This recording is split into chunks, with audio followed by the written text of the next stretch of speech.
घाबरण्याचं कारण नाही। माननीय हिंदू हृदय सम्राट वंदनीय बाळासाहेब ठाकरे यांनी सातत्याने ज्या ज्या ठिकाणी अन्याय होत असेल त्या त्या ठिकाणी आपण आवाज उठवला पाहिजे। याच धर्तीवर आमचे सर्व शिवसैनिक बांधव आणि आम्ही शेतकऱ्यासोबत खंबीरपणे या ठिकाणी उभा आहोत आणि शेतकऱ्याच्या हक्कासाठी या ठिकाणी आमच्या सर्व जिल्हा प्रमुखांनी या ठिकाणी सांगितलेलं आहे की प्रत्येक तालुक्यामध्ये डफडी आंदोलन आम्ही या ठिकाणी सुरुवात करणार आहोत। प्रचंड विदारक परिस्थिती आहे। सरासरीपेक्षा जास्त पाऊस या यवतमाळ वाशिम जिल्ह्यामध्ये पडला। दुर्दैवाच्या खंताना या ठिकाणी सांगावं वाटते की माननीय मुख्यमंत्री या राज्याचे मुख्यमंत्री यवतमाळ जिल्ह्यामध्ये आले। 13 सप्टेंबरला त्यांचा कार्यक्रम होता।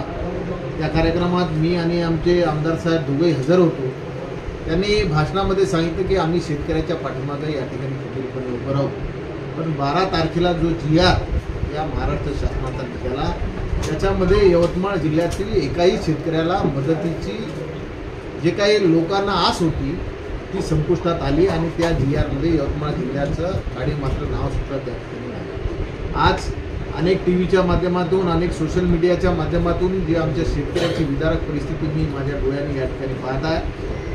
अनेक बांधावर गेलो, अनेक गावामध्ये गेलो, अनेक पूर परिस्थिती पाहिली, अनेक नाल्या ओढ्यावर गेलो, त्या ठिकाणी पाहिलं प्रचंड अडचणीत आमचा शेतकरी बांधव या ठिकाणी आलेला। परंतु हे आंधळ सरकार, बैर सरकार आमच्या शेतकऱ्याच्या ज्या गोष्टी ज्या त्यांना मदत केली पाहिजे त्या गोष्टी त्या ठिकाणी मदतीच्या पासून वंचित या ठिकाणी होऊन राहिलेल्या आहेत।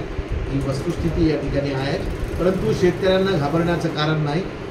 माननीय हिंदू हृदय सम्राट वंदनीय बाळासाहेब ठाकरे यांनी सातत्याने ज्या ज्या ठिकाणी अन्याय होत असेल त्या त्या ठिकाणी आपण आवाज उठवला पाहिजे।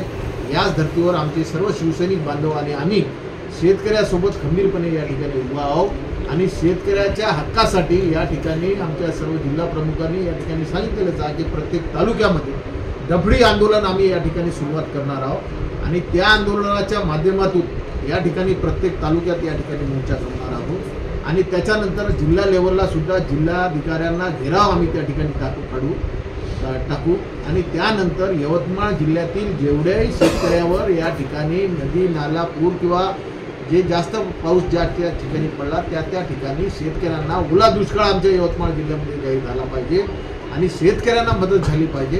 याच्यासाठी शेतकऱ्याच्या खांद्याला खांदा लावून आम्ही या ठिकाणी लढा देऊ।